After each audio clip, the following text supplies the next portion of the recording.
Ayan yung ano yan, 50% train fare. Para daw sa mga seniors na at estudyante, sinusulong ni BBM. Sinusulong mo pa lang? Nak ng tinapay. Alam mo si Pangulong Duterte, yung mga pensyon ng matatanda, tinaas niya ng 1,000 isang buwan. Alam ba yun? At alam mo ba na nung si Pangulong Duterte ang nangangalaga ng tren, pati carousel, alam mo ba yung mga estudyante libre? Pangina, pinagmamalaki mo yung 50% mo, yaman-yaman nyo. Kala ko ba maganda ekonomiya? Kala ko maganda ekonomiya. Kala ko maayos ang bayan Pilipinas. Kala ko yung mayaman na tayo. Buwababa na inflation at kung ano-ano pang pinagsasabi mong hinayo pa ka. 50% na train fare. Pucha, pinag-uusapan nyo pa lang. Kay Pangulong Duterte, libre yan. Sa OVP, libre yan sa bus. Noong panahon ni Duterte, libre. Di ba ikaw nga nagputol? Pinutol mo nung pag-upo mo nung 2022, di ba pinutol mo yun nung December? Kung kailan December, doon mo pinutol, di ba? Ikaw nagtanggal niyan eh. Nung libre nga yung mga estudyante nun eh. Walang hiya ka talaga, Bongbong. Tapos ngayon, gusto mo magaling ka. Ito naman si Cheryl Cosim, parang putang ina, hindi ko alam kung pinakain ba ito ng masarap na pagkain dyan eh. Kasi grabe ang papuri niya talaga kay Bongbong dito. Kung si Katon Ying sinasabi mabait si Bongbong, dito sinasabi niya napakatalino ni Bongbong. Pakinggan niyo tong balitan to. And we are studying na yung estudyante mabigyan ng malaking diskwento. Kasi I said, wala ka pala eh. Di bigyan mo lang malaking diskwento. Kay PRD nga, libre yan eh. Tangina, ikaw kasi ang presidente na wala kang bayag. Napakadali lang naman ito, Bongbong eh. Kung ano yung sa tingin mong tama, putang ina, pilitin mo yung mga gabinete mo na gawin yung gusto mo. Katulad ni Pangulong Duterte, walang budget ang Pilipinas. Anong ginawa ni Pangulong Duterte? Tinaas yung sweldo ng mga sundalo at mga polis. Pucha, nagreklamo DBM, wala tayong pera. Alam mo sabi ni PRD, anong sinasabi niyo walang pera? May pera tayo, wag lang kayo mangungurakot. Gawan nyo ng paraan yan na ibigay yung taas sweldo ng mga pulis. Putang ina, lahat ng pulis nun naka-NMAX. Lahat ng pulis, putang ina, naka-NMAX. Bakit? Kasi nga, ang laki nung itinaas nung sahod nila. Bago utusan ni Pangulong Duterte na mag-war on drugs, itinaas niya na yung mga sweldo para mataas ang moral ng mga kapulisan natin. Kita mo, sisipag ng pulis, manghuli ng mga adik na puno. Yung lahat ng mga kulungan sa Pilipinas, sa dami na nag-surrender, ganun katindi, ka-effective yung war on drugs ni Duterte. Ngayon, putang, ginagawa ninyo ni Boying, palabas kayo ng palabas ng mga kriminal eh. Diba? Palaya ng palaya ng palaya. Ngayon, eto, 50% student at senior citizen discount, di mo kaya yan? Dali-dali mo naman sabihin eh. Sino budget secretary natin? Ikaw. 50% student, senior citizen dyan sa MRT. Libre nyo na. Basta libre yung mga matatanda. Dala lang sila ng supporting documents. Libre sila. Hindi ba? Putangin na yan. Sasabihin nung budget secretary mo kasi malulugi tayo dyan. Wala akong pake. Kaya kita nilagay dyan to do things for me. Kung di mo kaya, lumayas ka dyan. Palitan kita ng bago na kayang gawin yan. Ganun. Everywhere I go, ang senior at saka student, may diskwento malaki. 50%, ganun. Kasi ngayon 20% ang ina-apply po ngayon. So gusto nyo mas malaki? Mas malaki kasi yan those are the sector. Ginaguide siya ni Cheryl Cosim eh. Ginaguide siya ni Cheryl Cosim kasi magkakamali at magkakamali. First of government, nahirap of the society, na hirap sa cash. Estudyante, walang pera ang estudyante usually. Yung mga matatanda, konti lang ang hawak nilang pera eh.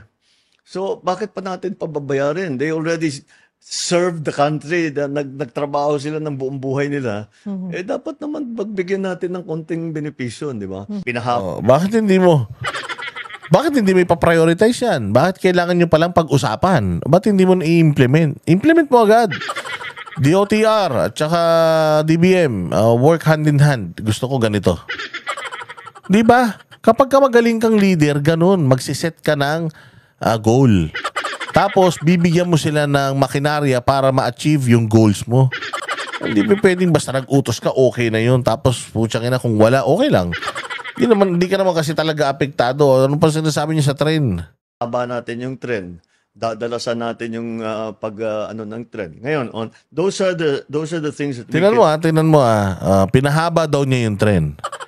Tapos, dinagdagan natin yung ano ng mga tren. Anong ano?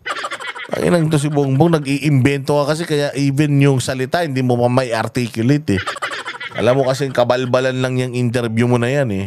Do immediately. Of course, we have the very big projects. Also, we have the subway project. We will be able to open it na maabot na sa Valenzuela.